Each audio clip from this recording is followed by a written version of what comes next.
Okay, so I'm going to very quickly cover the slides because we do need a bit of an intro. This is a very hot and new subject.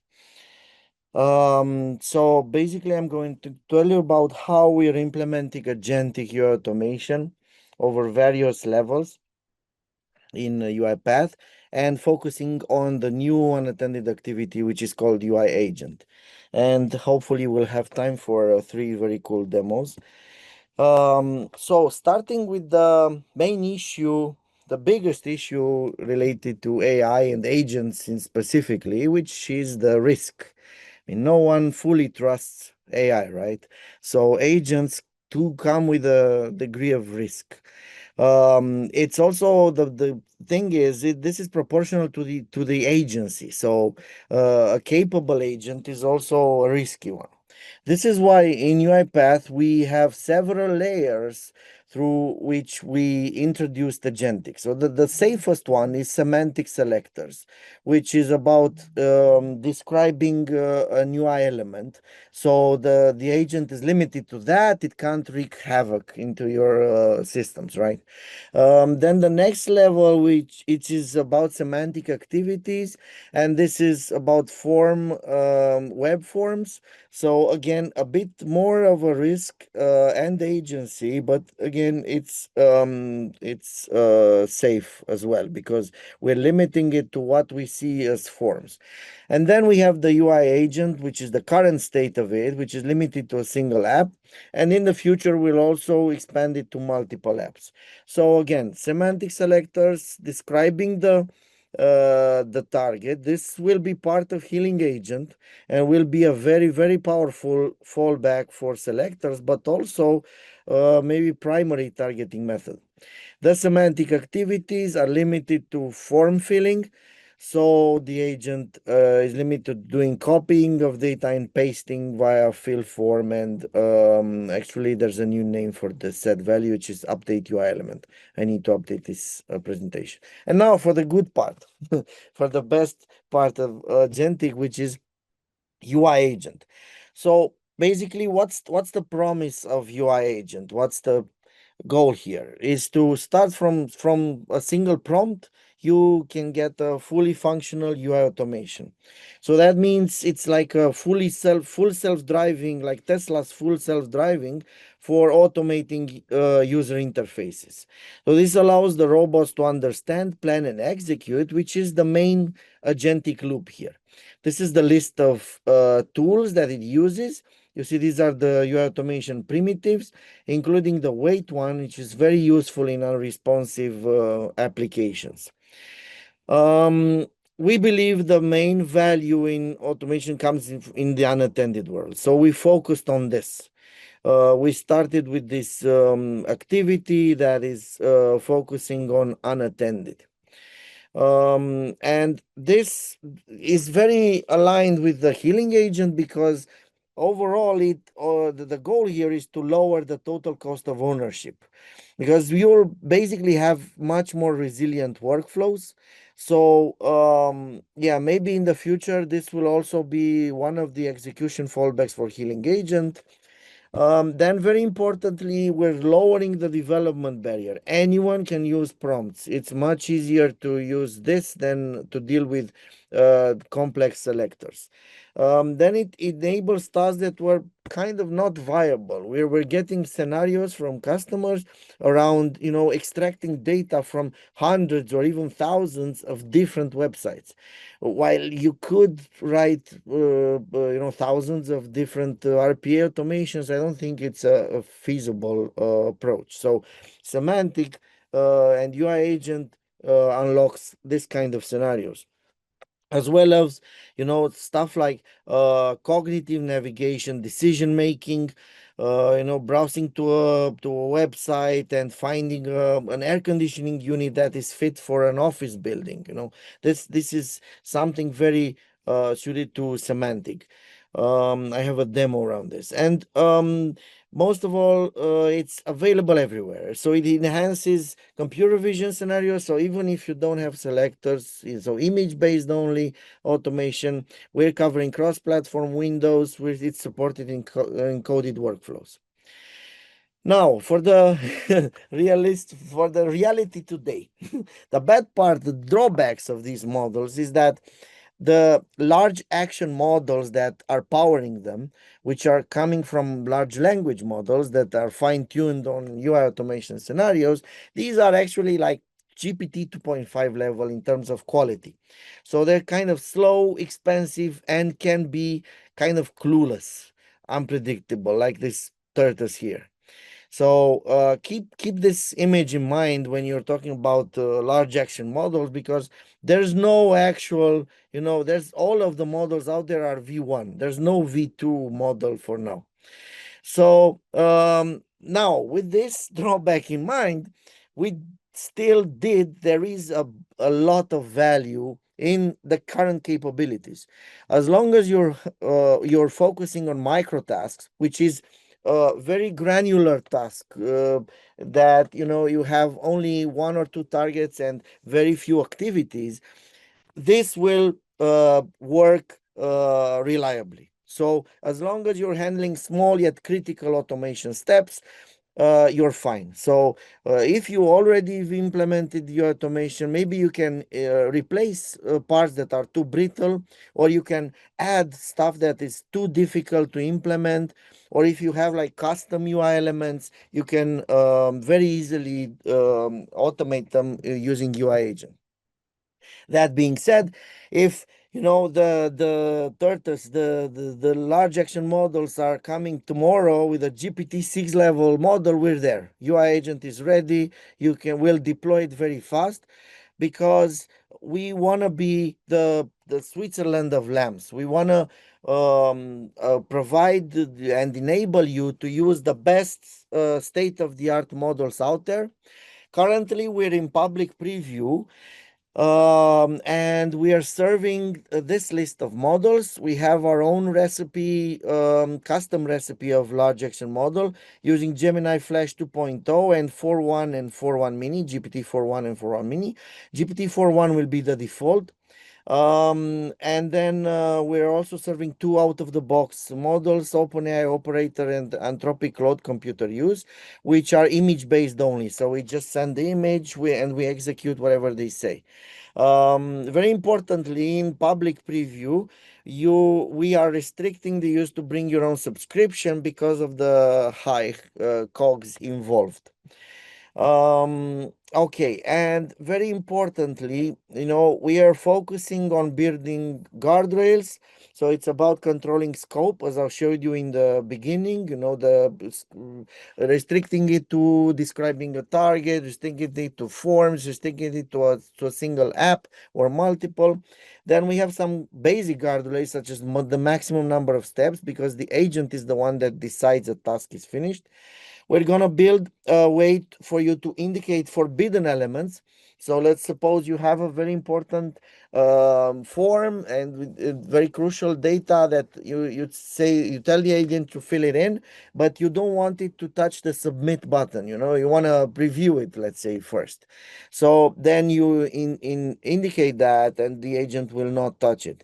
Then we'll also be able to restrict the tools. For example, in data extraction scenarios, you can restrict, the clicking and typing to capabilities, the interaction capabilities. Okay, now for the good part, the demos. Let's start with the demo that is interacting with this custom ERP application that it will log in. And then we have this table here that, traditionally, so the task, we will define a task that is around checking the items that have open status, high priority, and are submitted on the 22nd of March. So it should be this one and this one, I think. Yeah. So traditionally, if you were to do this with, the old way with UI automation, you would need an extract table activity, then some filters here, then you would need to, get to work with all these elements, it would be kind of, so for each of the rows in that data table, you would need to see it, and analyze it. It's Bogdan, not. sorry Yes. to interrupt you. Are you sharing your screen? Because then, Oh, wait. Yes, I don't know what happened. Let me. Still in the slides only, demo time. Okay, this now. Can you see it? yes, yes, thanks. Oh, sorry. Yeah, I'll show you the ERP again. So it's about this application that the automation will log in and will select open status high priority submitted March 22nd. So I was showing that, the traditional way, it's a bit complicated with table extraction, customizing filters, and so on. It's not easy. So doing it via the UI agent, you see, this is a very, very simple activity. You just have a prompt, the drop down for the models, and the string output here. So the prompt here is click the checkboxes corresponding to the rows that have open status, critical, high priority, and are submitted on March 22nd this year. You see here that we are also using traditional automation because for some of the steps you don't actually need agentic for simple clicks, for simple type inputs. So let's run this and we'll see how it goes. And this table is not even the most difficult one. I have another demo around, with one of the columns that contains very noisy data. Like you have a location data and okay, so it runs here.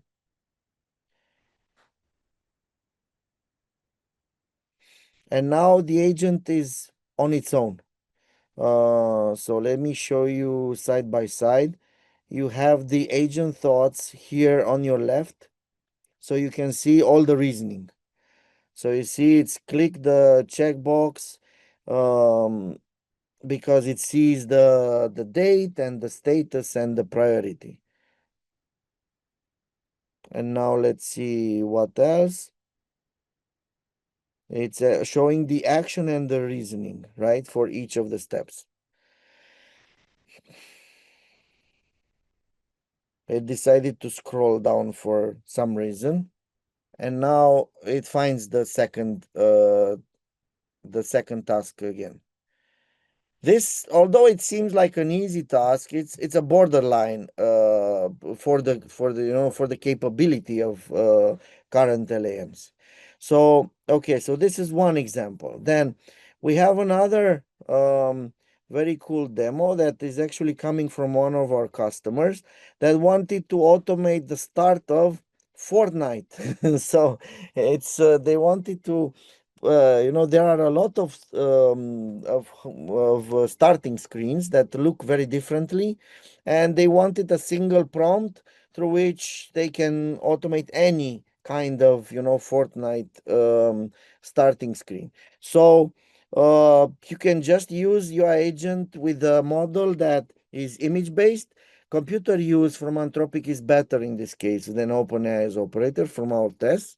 And what we did was we implemented a very simple HTML in which for each of the images, if you press the right one, the right location, you'll get a success. If you press the wrong one, you'll get a failure.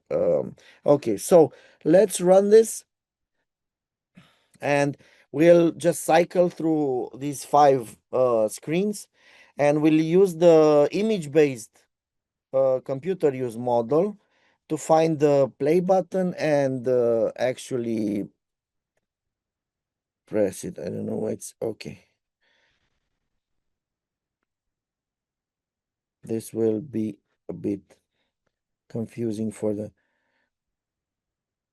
Yeah, I pressed it by mistake. So let's see this one. Yeah, I resized the image, so that was a bit confused. Let's see this one now. So you see they are in different locations. The prompt I forgot to show you is around clicking the play button, and I was saying that if there are several, because there are several in some of the screens, click the main one or the largest one with the yellow background. This was the prompt here. So as you can see, they're not fast. So remember the tortoise. But this is one of the scenarios that was kind of impossible to automate via traditional RPA. It should load a new screen now. Yeah, you see the agent is the one that decides it finished. So it needs to verify a bit until it's done, you know. Now this is in Russian. Okay, so large action models, because they're coming from large language models, they're immune to, you know, language change. So it's fine. It should be able to find the play button with no issues. I think there's another one on the upper left that also says play in Russian. So let's see how it does here.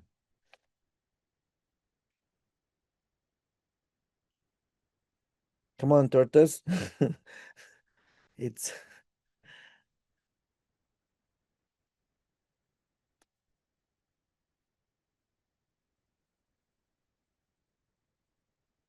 come on, just this one. Then I have another cool demo which is very short.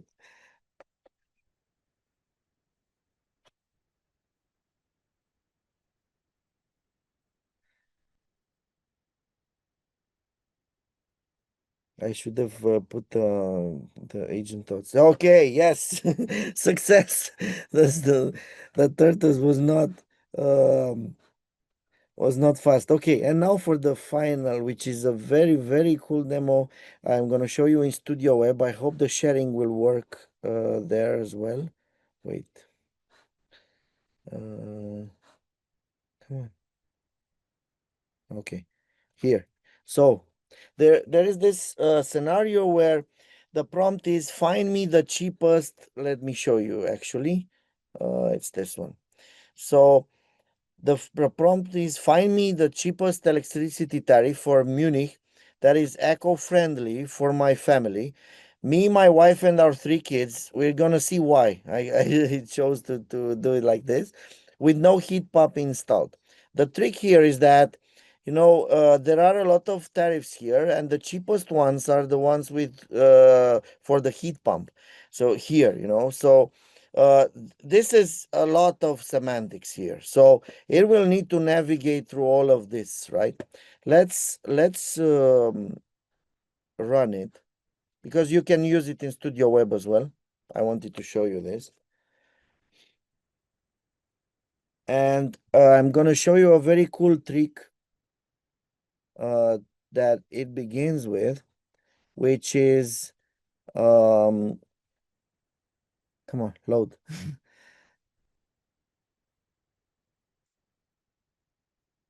Yes, now,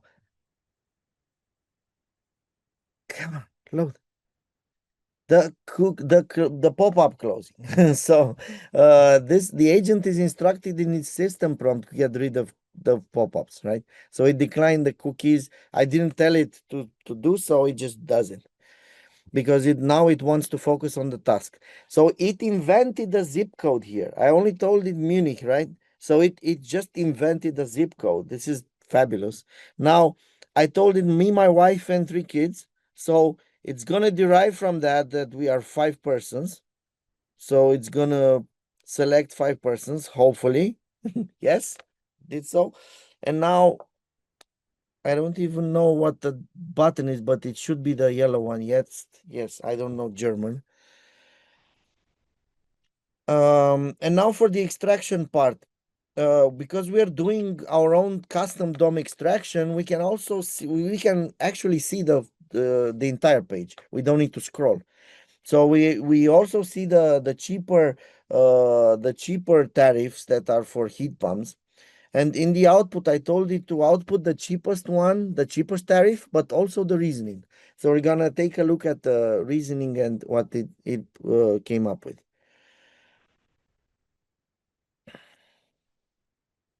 So this is a demo that it's showing the power of semantics here. It's all about semantics. And again, it needs to decide that it finished. So it's taking a while. Let's see what it does. The thoughts are here as well. It does you see, this is the tool, extract info from screen. Okay. And let's take a look at the logs. And see what it said. So the cheapest one was this one. And why was it? Because all available for a family of 5 were compares, no heat pump. Okay. It all offers the lowest annual price. And heat pumps were excluded, you see. So yeah, this is it from me. Please you can join the public preview, and please shoot away your questions and feedback. And I'll try to answer everyone.